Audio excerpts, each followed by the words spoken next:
Oke, ini pertanyaan terakhir dari Double A Ayu Dian Tini. Inspirasi dan motivasinya sampai bisa berada di titik sekarang apakah? Oke, sebenarnya inspirasi dan motivasi itu dari banyak orang ya, karena olahraga itu kan ketemu banyak seniman, banyak pelaku seni. Dari inspirasi dan motivasi orang-orang seni tersebut, olahraga itu bisa mendapatkan sebuah hal yang bisa dipetik. Nah, selain itu juga pengalaman keluar kota, pengalaman keluar negeri. Sebenarnya moto hidup Kak Laras itu adalah jadikan pengalaman sebagai guru dalam hidup. Karena kalau kita nggak punya pengalaman, pasti kita nggak akan punya patokan atau acuan kan untuk menjalani hidup ke depannya, untuk menjadi pelaku seni ke depannya. Sama seperti contoh kecil pengalaman lomba. Nah, dari pengalaman lomba itulah kita belajar artinya kegagalan, artinya kemenangan. Kalau kita gagal, berarti kita ada di posisi di bawah. Kalau kita menang, berarti kita ada posisi di atas. Roda itu pasti akan terus berputar. Dan kalau kita gagal, kalau kita kalah dalam perlombaan, kita jangan bersedih gitu. Kalau kita menang pun kita jangan angkat dagu, kita jangan sombong. Karena di atas langit itu masih ada langit. Jangan menganggap diri kita, misalnya hari ini juara 1 tari Trunajaya, besoknya ikut lomba lagi belum tentu kan dapat juara, karena mungkin selera juri itu pasti beda-beda gitu. Jangan ngejar sendiri itu aku sayang juara, aku terus di mana-mana dapat juara.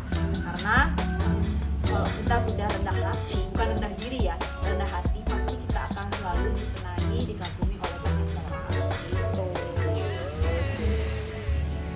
Oke, jadi pertanyaan-pertanyaan dari orang-orang atau dari Instastory yang saya buat di Q&A Instagram sudah habis. Jadi sekarang ada pertanyaan dari saya pribadi. Asik, ini aduh aku deg-degan nih guys.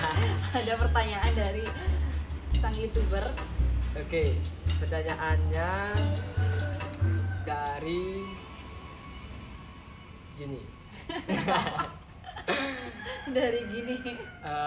Sekarang kan ke YouTube juga nih. Ya. Nah, jadi dari YouTube itu apakah sudah ada penghasilan dan berapa penghasilan dari YouTube tersebut? Oke, ini sebenarnya pertanyaan YouTuber semua yang ngira Laras itu sudah mendapatkan puluhan miliar jutaan kan. Tapi sebenarnya dengan sekarang berapa ya subscriberku ya? 3.900-an yang menjelang 4.000 ya. Jangan lupa subscribe. Bantu aku up ke 4.000 subscriber. Nah, sebenarnya aku itu pengen kayak Atta Halilintar, pengen kayak Ria Ricis kan, langsung brok gitu dapat uang banyak. Tapi memang konsep hidup itu adalah tidak ada yang instan, semua butuh proses. Dan selama aku nge-YouTube dari bulan mulai pandemi itu Maret April sampai sekarang itu ya lumayan untuk viewers, terus juga untuk subscriber juga udah lumayan. Tapi jika teman-teman nanya penghasilan, sebenarnya belum lumayan.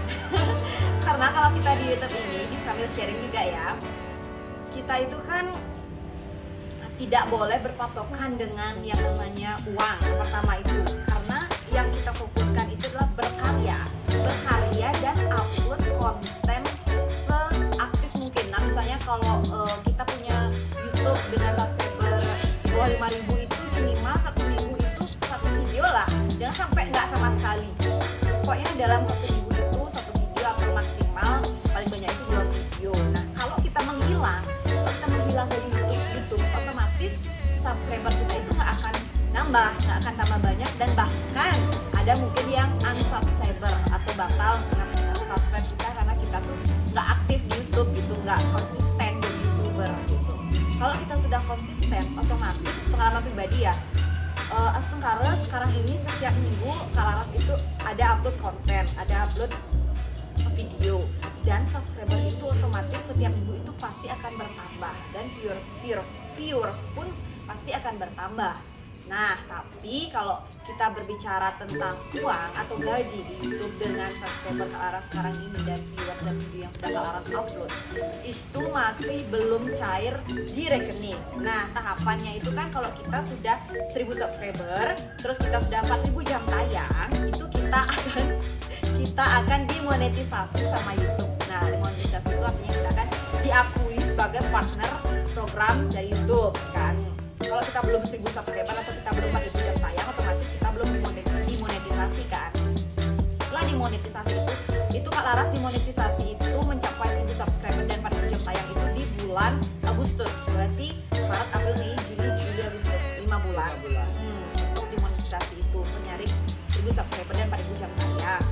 Nah, setelah dimonetisasi kita akan dimintai nomor rekening bank gitu. Nah, di sana udah senang banget kan karena udah dimintain nomor rekening bank. Oh, pasti ini mau cair nih. Terus kita disuruh nunggu yang namanya surat dari Google AdSense. Nah, kenapa kita disuruh nunggu surat dari Google AdSense? Karena ngirimnya itu dari Amerika, pokoknya dari pusat YouTube dari kantor YouTube itu sendiri yang akan mengirimkan ke alamat rumah kita langsung gitu. Jadi bukan dalam bentuk virtual atau bukan dalam bentuk email suratnya, tapi dalam bentuk manual, dalam bentuk surat kertas. Sebenarnya Kak Laras itu dulu ngiranya sih email ya, karena zaman sekarang kan sudah canggih, tapi ternyata dalam bentuk kertas manual. Nah, itu sudah dikirim tanggal 17 November 2020. Tapi sampai sekarang itu belum sampai di rumah. Nah, ini masih nunggu sih dengan kesabaran yang luar biasa juga ya. Ada yang nyuruh juga tanya aja ke kantor pos, coba aja kunjungi kantor pos, siapa tahu tenggelam atau ketumpuk suratnya di sana. Tapi tidak ada. Kak Laras sudah sempat ke kantor pos, tapi memang tidak ada ya.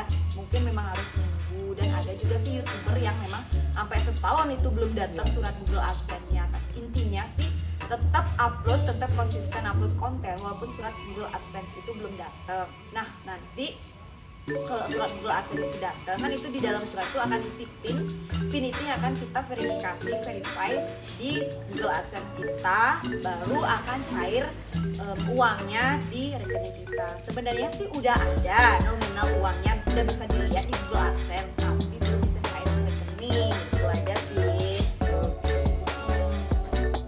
Ada lagi. Oke, pertanyaan terakhir ya untuk Kak Laras.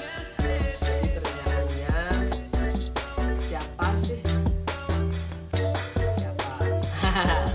siapa sih penari yang menjadi favorit dalam diri Kak Laras sampai saat ini?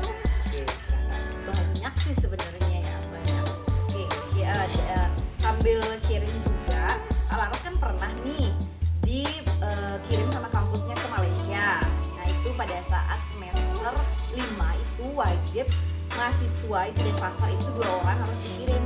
Nah, entah dari FSP keduanya atau FSP 1, FSD 1. Nah, pada saat itu itu berangkat memang benar-benar tidak ada dosen, tidak ada orang tua yang ikut ke Malaysia. Memang benar-benar sendiri. Ada sih sama teman Karawita, tapi jauh gitu, asramanya juga jauh karena dia cowok. Karena cewek-cewek itu dipisah. Nah, sampai sana itu memang benar-benar dalam 6 bulan atau 1 semester itu belajar dan juga kita sharing pengalaman dengan orang-orang di Malaysia. Awalnya pertama kan ngira orang-orang Malaysia tuh karena ada kasus berita pengklaiman budaya, pengklaiman hari itu zaman dulu kan. Awalnya ngira takut nih orang-orang Malaysia tuh gimana sih sebenarnya, benar nggak sih dalam tanda kutip jam atau jahat gitu kan, tapi sebenarnya nggak sama sekali. Nah, di sana Kak Laras ngeliat salah satu motivator atau orang yang menginspirasi itu, kalau di Malaysia itu ada gurunya Kak Laras. Nah, di sana dia tuh orang asli Padang, tapi dia karena Padang sama Malaysia kan deket tuh, antara Sumatera sama Malaysia.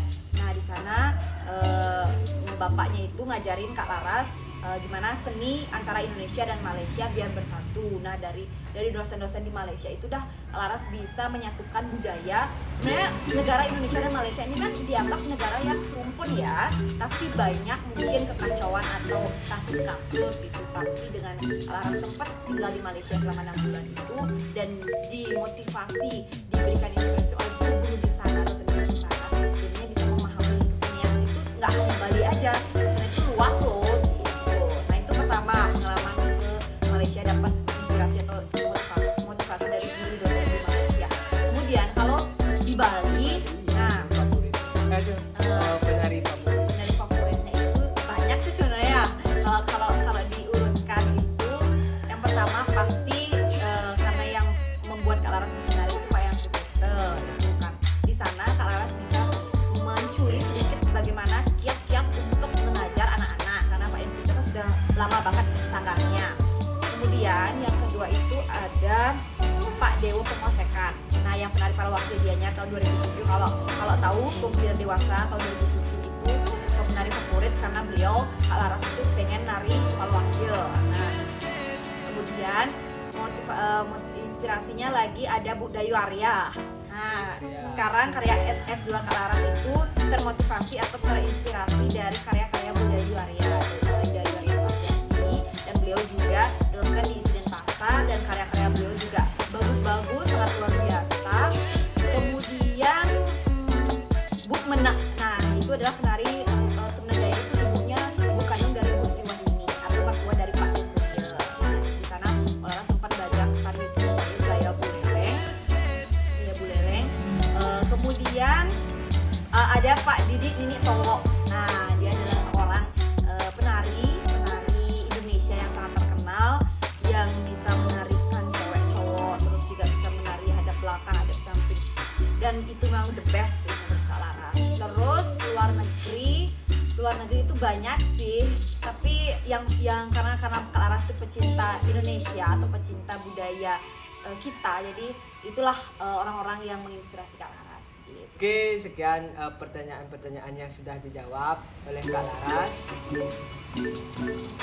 Kalau rame, kalau banyak yang menonton, Harus banyak yang nonton. nanti kita bisa lanjut part 2-nya. Iya. Oke, sekian dulu